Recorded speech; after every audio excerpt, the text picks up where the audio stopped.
Hi, we're the Water Women, Group 38, and this is our water filter project. So our primary design goal was to try to evenly optimize all design elements, and our final cost ended up being $145, which is a great decrease from the total amount of money that we spent on all of the products. So the dimensions of our filter, the height was 21 centimeters, the width 7.2 centimeters, and the total volume was 302.4 centimeters cubed. The weight of the total filter is 199.37 grams. And we also tried to prioritize improving our product's overall aesthetic to make it more appealing to our customers. This is the end product of what our product looks like.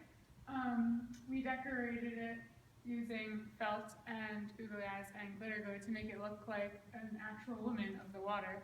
And inside we combined coarse sand, fine sand, and charcoal in order to mix it all together to make the water filter out nicely, using pebbles on the bottom so that none of the materials fall out. Overall, our performance was not as great as we had hoped, but ultimately the flow rate was very successful in filtering at a ultimate flow rate of 0.7143 milliliters per second. And as I said, the filter effectiveness was poor, but did filter out some of the dye, which was our ultimate goal. So this is a graph of how the performance went. It didn't really filter as much as we hoped, and the data points are a little askewed. However, they do all fall in error bound because 0 on the spectrometer was actually 13, so it does have a great error. So as I touched upon before, the total cost of our filter would be the total money spent was $214, and we were able to decrease the product's cost from that down to $145.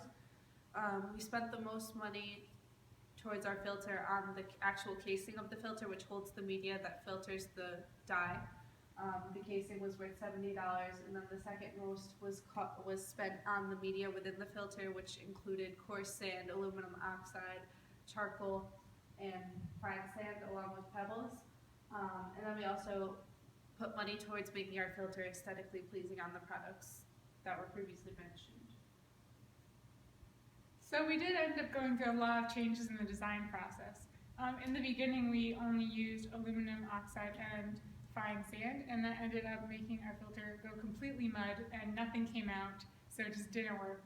We then tried layering the materials and using different materials as well, and using larger rocks, which did work out, but it wasn't as good as we were hoping it would, and as it went on, they just mixed together in the tube anyway.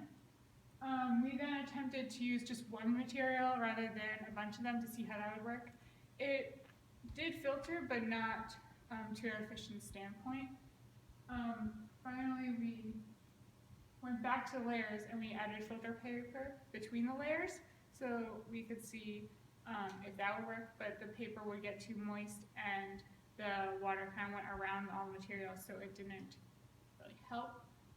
So for final design was we put all the materials together in like clumps, and so it has to go through all the materials, and there's not as many spaces for the dye to get through rather than just the water. And at the very bottom we added a layer of pebbles so that way none of the materials would fall out of the hole at the bottom. We did have a good filter originally before they changed the concentration, but afterwards we had to redo the design a couple times to really help the process. This was our water filter. You can buy yours today.